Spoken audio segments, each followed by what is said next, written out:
નમસ્કાર મિત્રો અને વડીલો, તમારું બધાનું ગુજરાતી સ્ટોરી ચેનલમાં સ્વાગત કરું છું.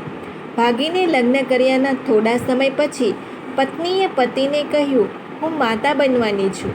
તો પતિએ પત્નીને કહ્યું કે જો આ સ્ટોરી તમને પસંદ પડે તો આ ચેનલને સબસ્ક્રાઈબ, લાઈક, શેર અને કમેન્ટમાં અભિપ્રાય જરૂર આપજો. બાજુમાં રહેલ બેલ આઇકનને જરૂર ઓન કરજો જેથી તમને આવી અવનવી સ્ટોરી સાંભળવા મળે. એક ખૂબ જ અમીર બાપની એકની એક દીકરી સોનિયા હતી. માતા પિતા બંને તે દીકરીને ખૂબ જ પ્રેમ કરતા અને નાનપણથી જ તે દીકરીને ખૂબ જ લાડકોડથી ઉછેરી હતી. સોનિયા ઘરનું એકમાત્ર સંતાન હતી, એટલે ખૂબ જ પ્રેમથી તેને ઉછેરી હતી. દીકરી મોટી થયા પછી કોલેજમાં ભણવા જવા લાગી. કોલેજમાં તેને કોઈ સાથે પ્રેમ થઈ ગયો.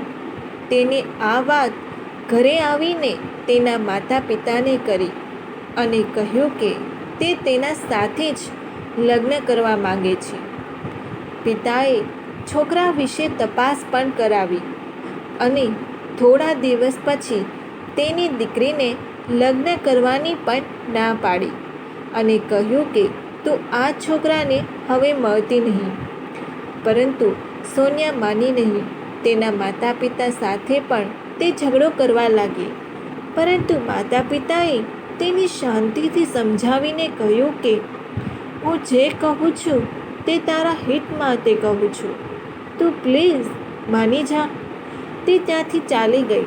પરંતુ એક દિવસે અચાનક સોનિયાએ ઘરેથી ભાગીને કાર્તિક સાથે લગ્ન કરી લીધા. માતા પિતાને પણ આ વાતની ખબર પડી એટલે ખૂબ જ મોટો આંચકો લાગ્યો. પરંતુ સોનિયા ક્યાં હતી તે કોઈને ખબર જ ન હતી. માતા પિતા તેને માફ કરીને પણ તેને મળવા માગતા હતા, પરંતુ સોનિયાનો કોઈ પત્તો જ ન હતો. સોનિયા કાર્તિક સાથે ભાગીને લગ્ન કર્યા પછી બંને લોકો બહાર ગામ રહેવા ચાલ્યા ગયા હતા. લગ્ન પહેલાં તો સોનિયાને કાર્તિકે ખૂબ જ સપના દેખાડ્યા હતા, પરંતુ એ સપના થોડા દિવસ સુધી જ ચાલ્યા. ત્યાર પછી કાર્તિકનું વર્તન પણ સોનિયા સાથે ખૂબ જ ફરી ગયું. થોડા દિવસ તો આ બધું ચાલતું રહ્યું. પછી અચાનક એક દિવસ સોનિયાને ખબર પડી કે તે પોતે મા બનવાની છે. આ સમાચાર મળતાની સાથે તે ખુશીથી ઉછળવા લાગી અને તેઓના જીવનમાં હવે નવું મહેમાન આવશે તે વિચારીને તે ખુશાલ થઈ ગઈ. પરંતુ આ તેની ખુશી વધારે સમય સુધી ટકી શકી નહીં, કારણ કે જ્યારે તેને પ્રેગ્નન્સીની વાત કાર્તિકને કરી તો તે આ વાત સાંભળીને ભડકી ગયો. ખરું ખોટું કેટલું એ કહેવા લાગ્યો.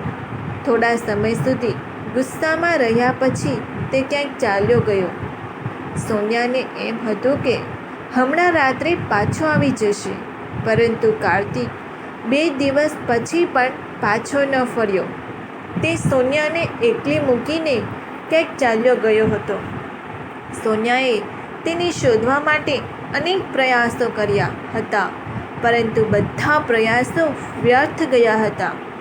થોડા સમય પછી સોનિયા પાસે રહેલા પૈસા પણ બધા પૂરા થઈ ગયા હતા અને ઘરમાં હવે ખાવા માટે એક દાણો પણ અન્નનો બચ્યો ન હતો. તેણે પહેલાં વિચાર્યું કે પિતાને ફોન કરીને બધી વાત કરી દે, પરંતુ માતા પિતા સાથે ઝઘડીને આવી હોવાથી તેને ફોન કરવાની હિંમત ન થઈ. અંતે એ શહેરમાં તે નોકરીની શોધમાં આમ તેમ ભટકવા લાગી. એક ત્યાં હોટલ હતી, ત્યાં તેને નોકરી મળી ગઈ. નોકરી મળી એટલે તેને ત્યાં પોતાના ડોક્યુમેન્ટ આપ્યા. ત્યારે હોટલના માલિકે ડોક્યુમેન્ટ જોઈને તેના પિતાનું નામ વાંચ્યું એટલે થોડી ચમક અનુભવી. ત્યારે તેને તે દીકરાને પૂછ્યું કે બેટા, તું અહીંયા શું કરે છે? એકલી રહે છે? ત્યારે સોનિયા થોડી ભાવુક થઈ ગઈ અને કહ્યું કે હા, હું એકલી જ રહું છું અને હું હવે સિંગલ મધર બનવા જઈ રહી છું, એટલે મારે આ નોકરીની ખૂબ જ જરૂર છે.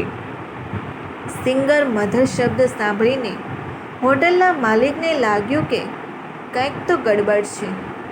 બીજા દિવસે સોનિયા જ્યારે ત્યાં એકાઉન્ટિંગનું કામ કરી રહી હતી ત્યારે તેના પિતા તે હોટલમાં આવ્યા.